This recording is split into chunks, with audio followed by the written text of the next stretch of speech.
Welcome to Campbell's Coins and Merry Christmas to all. There are many types of gold out there to purchase, and this gold can be divided into two categories, pre-33 and modern bullion. What is the difference between these two categories? What should you buy and why? I'll be going over everything, including my reasons why you should stack one over the other, coming up. For the purposes of this video, I'm talking about American gold coins whenever I mention pre-33 gold. Many foreign countries used to mint gold coins. However, I don't know much about them to speak about this topic with any sort of authority. And many of these were minted pre-1933. Some were minted into the 40s and I think maybe the 50s. But again, I'm not entirely positive. I happen to have two here. One was minted in 1945 and the other was minted in 1916. This is a Mexican 2.5 peso. It was minted in 1945. This is a Swiss 20 francs. This was minted in 1916. The peso, the 2.5 peso, contains 0.0603 troy ounces of gold and has a purity of 90%. I believe the remaining 10% is copper, but I'm not entirely sure. The Swiss franc contains 0.1867 troy ounces of gold and also has a purity of 90%. The remaining 10% being copper. Since I'm not super familiar with foreign gold coins, for this video, whenever I say pre-33, I'm strictly referring to American gold coins. In fact, whenever anyone mentions pre-33, they're only referring to pre-1933 gold American coins. A lot of dealers on their websites will have pre-33 under American coins. They don't have pre-33 under any foreign coins. They just have whatever country you're looking for and then the gold coins listed there. Pre-33 gold is gold coins minted in America prior to 1933. That's everything over on this side. These coins contain 90% pure gold and 10% copper. The 10% copper was added in to give the gold some durability, because these coins are in circulation. Gold is a very soft metal and it can be easily mashed and rubbed, and adding copper or some other metal to a coin only strengthens it. And unlike the gold coins minted today, like the American Silver Eagle over here, pre-1933 coins were not minted in 1/10 of an ounce, 1/4 of an ounce, 1/2 ounce, or 1 ounce increments. The $2.50 coins contain just slightly over 1/10 of an ounce of gold with 0.1209 troy ounces of gold. The $5 coin contains just slightly less than 1/4 ounce of gold with 0.24187 troy ounces of gold. The $10 coin, which is where my finger's pointing, contains less than 1/2 ounce of gold with just 0.48374 troy ounces. And finally, the big kahuna of the group. The $20 gold coin contains just under an ounce of gold with 0.96748 troy ounces of gold. Just like the silver used for Morgan silver dollars, gold coins minted in the US were only minted from gold mined in the US. I hear some of you already out there. How is this possible? There were US gold coins minted prior to the California Gold Rush, and the Black Hills Gold Rush, and the Alaskan Gold Rush. There were two gold rushes before gold was discovered in California, and these were centered near Charlotte, North Carolina, and Dahlonega, Georgia.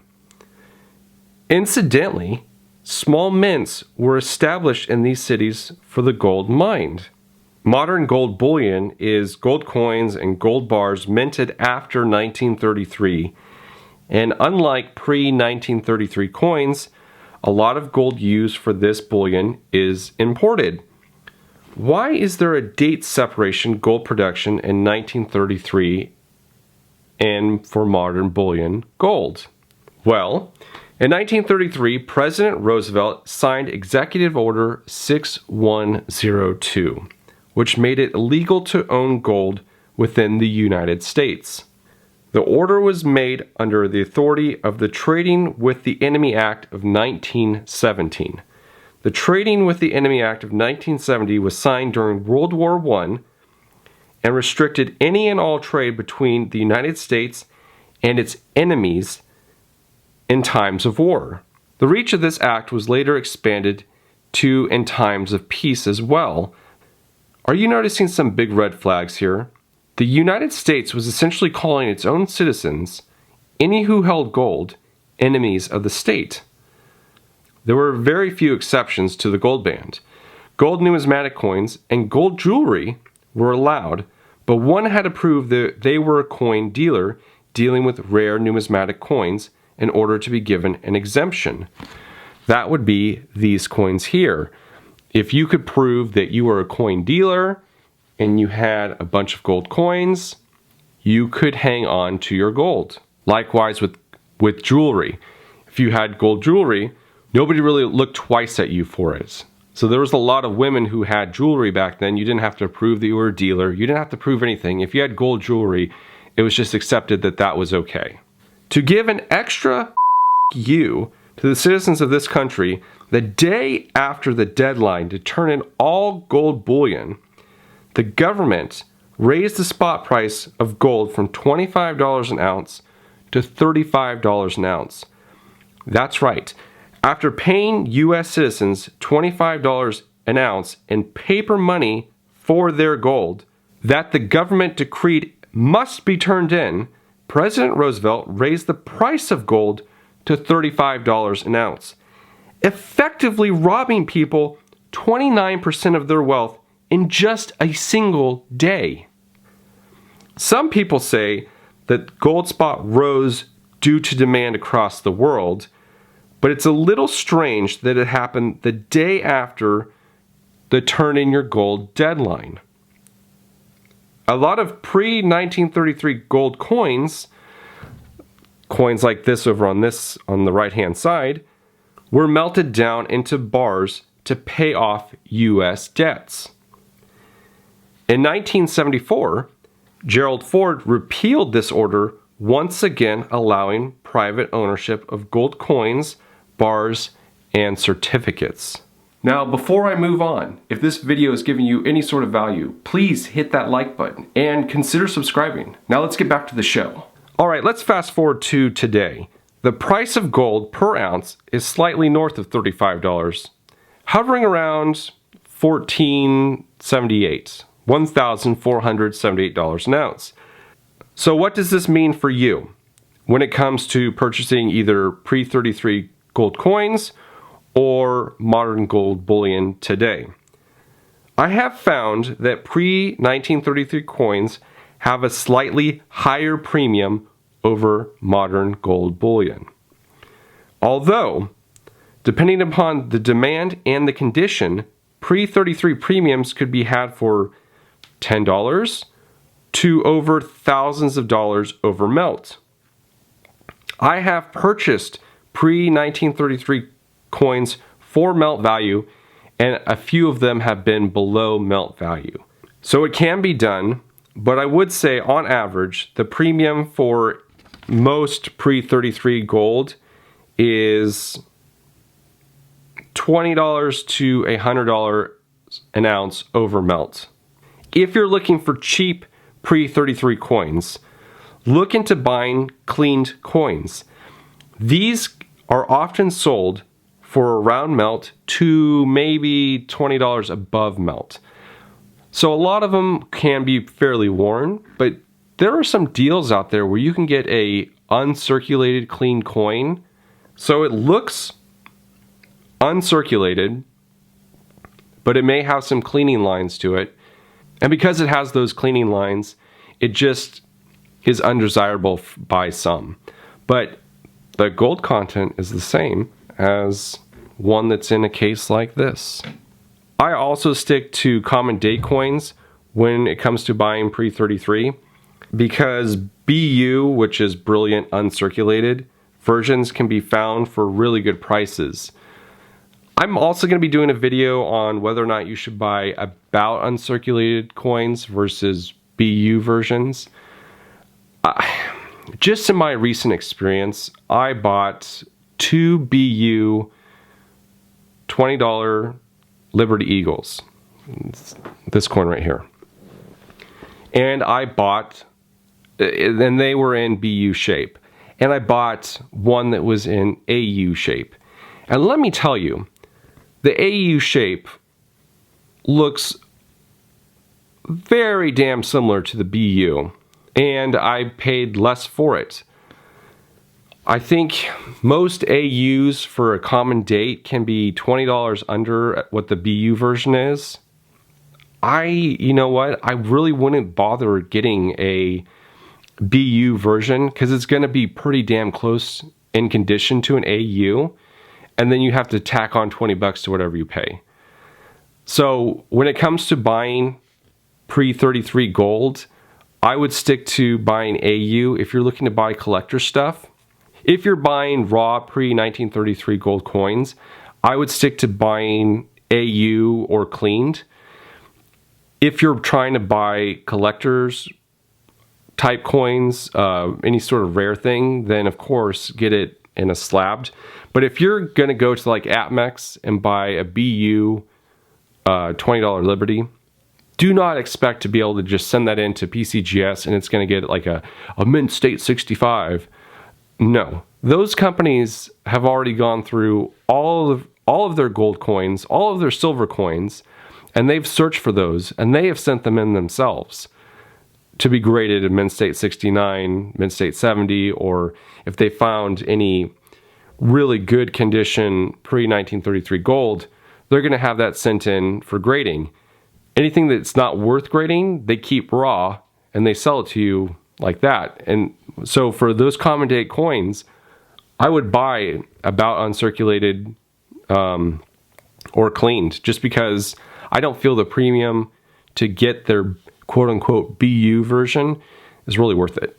Now, even though that they can be had, I find it insanely crazy that these coins can be had for such good prices, considering these coins have really low mintages when you can't compare it to today. Many of these years have 1 million mintage numbers or less, and a lot of these coins were melted down.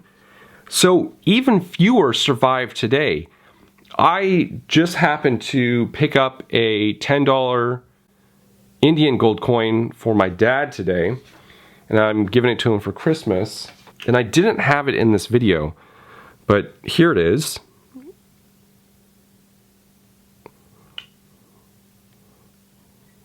I mean, this looks BU. It's a 1908D, and the best thing about it is it's a no motto version.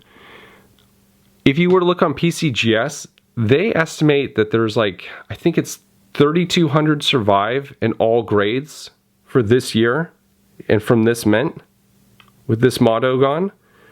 3,200. There are some that are even fewer than that. And of course, there are some years that have more, but come on, you have like history here. You have, and I'm kind of giving away what I think you should collect, but I mean, I'm trying to show you the edge. If you look at the edge, these are raised stars that go along the edge of the coin. I mean, what coins do that today? And not only what coins make these like really nice designs, but how many mintage numbers are there? If we were to look at, this is one of my, I really like this one. This is a Canadian coin, and it's called the Family of Eagles. And there's a tiny family of eagles. It probably won't zoom in well. Let me see if I can get it.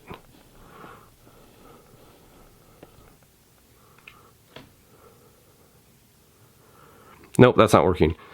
But so this is the specifications for it. And then this is a 1/10 of an ounce of gold, by the way. We were to flip this around. It says this one is one of a minting of 100,000. So 100,000 of these were minted.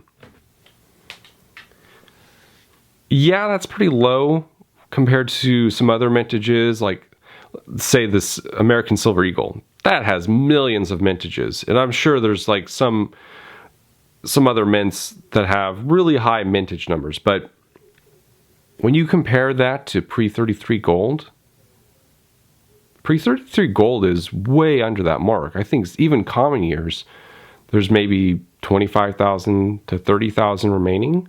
And all grades, not just in an uncirculated form. In all types of grades, in all conditions, only 30,000 of that year remain. Modern bullion often has a premium on it. However, because it is modern bullion, you won't see these huge premiums that you can easily see with pre-33 coins. An MS-70 or a Proof 70 American Gold Eagle can be purchased for $50 to $100 over spot. Although I don't recommend it, and if you want to know why, please check out my video called Top 5 Coins to Avoid. I go over all the coins that you should avoid, and modern slab bullion, either in silver or gold, is one of them. Most modern bullion gold is typically priced from $15 to $50 over spot price. These mintages, at least in the United States, are in the millions every year. Other government gold bullion from, let's say, Canada, Australia, Mexico, Britain, Austria, they all have lower mintage numbers compared to US American Gold Eagles. These 2019 half-ounce reverse proof gold Libertads have really low mintages, around 1,000. But to be fair, they have much higher premiums over half-ounce gold coins, let's say, of the American Gold Eagle, or of a PAMP bar of similar sizes. So in kind of doing this video, I've kind of spilled the beans on what I actually prefer. I prefer pre-33 gold, and I'm going to continue into why. So, but before I do that, what is the bad thing with pre-33 gold? Well, it's not pure gold. All of this over here is pure gold, except for this American Gold Eagle. American Gold Eagles, if you don't know, are 92% gold. They contain, like this one right here is 1/10 of an ounce. So this contains 1/10 of an ounce of gold, but it also contains 10% copper, or I think 8% copper. And that's to give it some durability. This PAMP bar is 999 pure gold. There's no copper mixed into it. Same thing with this maple leaf back here. And this maple leaf right here, this 1/4 ounce. These all contain pure gold. There's no other metals mixed in. The American Gold Eagles, all of them have 8% copper mixed into them to give them some sort of durability. They contain whatever their weight says on there of gold, but it's going to have a little bit extra weight to it with that copper added. So if you were to go weigh your 1/10 of an ounce Gold Eagle and then a 1/10 of an ounce maple leaf, you're going to notice that the Gold Eagle weighs more. If not having a pure gold coin is going to bug you, pre-33 is not going to be for you, or it may not be for you. This is all 90% gold and 10% copper. And because they are more rare, it's going to be more pricey over the modern gold bullion. If pre-33 gold coins have a higher premium and their gold content isn't in easy divisible fractions, why would anyone want this over modern bullion? I can't answer that question for other people, but for me, I love the fact that they are more rare and that they were made with United States gold. All this gold, I mean, there could be Alaskan gold, there could be Black Hills gold, there could be California gold. I'm in California, so it's nice to have a coin that this metal came from my state. Another reason that I love pre-33 gold over modern bullion, and I do have both, is if there is another gold confiscation, I can try to make the case that I'm a collector so that I can keep my gold. I mean, that's assuming they make the same language as the 1933 band, but you won't be able to make that case if you're getting modern bullion. And finally, I just love the history of it. I think they look nicer. These coins have such a nice design, and I feel like they're just classic. These are designs that you just do not see. This is an 1878S, and man, just to hold this coin and go like, where was this coin? What? I mean, this is about uncirculated, and it's got some pretty good luster to it. But man, this is history. You know, you're not going to have that with this PAMP. I mean, this PAMP gold bar is nice. It's the Love Always bar. It's a 5 gram, and it's pure gold. It's got a very intricate design, but I'm going to pick a pre-33 piece any day over that 5 gram. In conclusion, I think the pre-33s look nicer. They have really classic designs, and they have history. I just don't get that with a plain gold bar. What type of gold do you prefer? Go ahead and tell me. Put it in the comments below. Is it pre-33 gold? Is it modern gold bullion? Let me know your reasons for why one over the other. Or maybe it's a mixture of both. Just let me know. Alright, that's going to do it for me. I hope you all have a very Merry Christmas and a Happy New Year. I'm sure I'll put another video out before then, but thank you so much for watching Campbell's Coins, and that's my 2 cents.